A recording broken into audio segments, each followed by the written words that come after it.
I'm in love with welding. It just happened one day. I'm from Africa. I left home for sports. I'm a former professional boxer. I think it is within my gene. Because my maternal side, all my uncles were blacksmiths. But, I never realized it until later in life that I fell in love and I'm like, why do I love this? And then I recall that.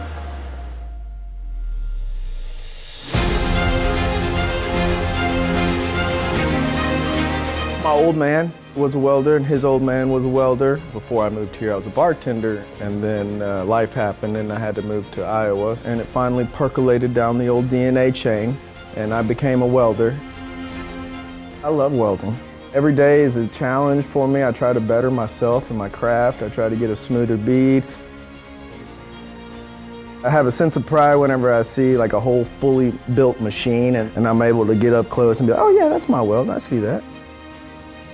Put in some good little lip burners in there. That's a weld so good you could kiss it. My dad's worked here for 26 years and I just always wanted to come here. My friend actually made me take a trimester in welding in Oskaloosa, and I was like, I'm not gonna like this, I'm really not. But it made me like it more than she liked it. I found out that I was good at it and I just stuck with it.